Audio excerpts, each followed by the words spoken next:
И по 2 децении протекување и 1 година од завршената реконструкција вредна 10 милиони денари, продолжува да прокиснува покривот на училиштето Петар Мусев од Богданци. Повеќе од 1 година по завршувањето на реконструкцијата што ја правеше тетовската фирма Квалитет Бетонидат Доел, училиштето има сериозен проблем со функционирање на неколку училници кои протекуваат, па кога врне не се користат. Директорот на училиштето вели дека покривот прокиснал веднаш по завршувањето на проектот. Кога е почнало предавањето, тоа беше декември 2021. Тогаш тој период не врнеше. Јануари 22 првото јавување беше, тоа баш на исти ден денес, минатата година, беа повикани и представници од Министерство и представници од изидувачите. Кажа дека ќе се превземат некои работи, пак продолжи да прокиснува. Наредно јавување беше април месец, пак имаше прокиснување, тоа врнежи, и од тогаш, после тоа јавување, го информирав градоначалникот дека веќе продолжува и понатаму да се случуваат и после постапката си ја продолжи општината, тоест градоначалникот да ја тера.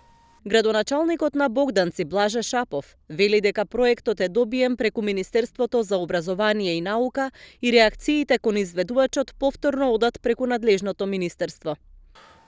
Проблемот и не е од само почна со реконструкција, тоа проблем беше 20 години. Општината изнајде можност, сработи проектна документација со која се аплицира во Министерството за образование и наука и тие средства ни се одобрија, но општината немаше никаква обврска, ниту увид во распишувањето на сама постапка за доделување на тендерот за изведбени работи, ниту учествува во тендерската постапка за избор на надзор, така да малку раците ни се врзани за да можеме ние директно да комуницираме со таа фирма, односно комуникацијата мора да оде преку Министерството за образование и наука.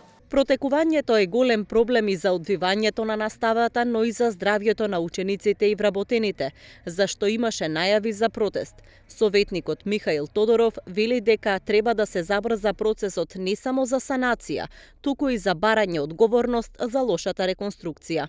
Колку е срамно да се платат 200.000 евра, 10 милиони и 700 денари без ДДВ, да се реконструира кров, и истиот тој кров не само што лошо изгледа, да нанесе дополнителна штета во внатрешноста на истото училиште, која е илјадници евра.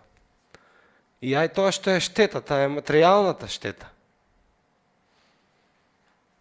На здравствената штета. Дали вие мислите дека доколку не дојдеше до барање од наставничкиот совет, до советниците да се сретнат со нив, јас барав уште пред 7-8 месеци, 10 месеци, разговаравме тука кога бевте на завршна сметка да презентирате за школата. Па корона имаше, па не дозволувавте да влегуваме, па знаевме ние оти прокапува, ама се молчеше, се криеше.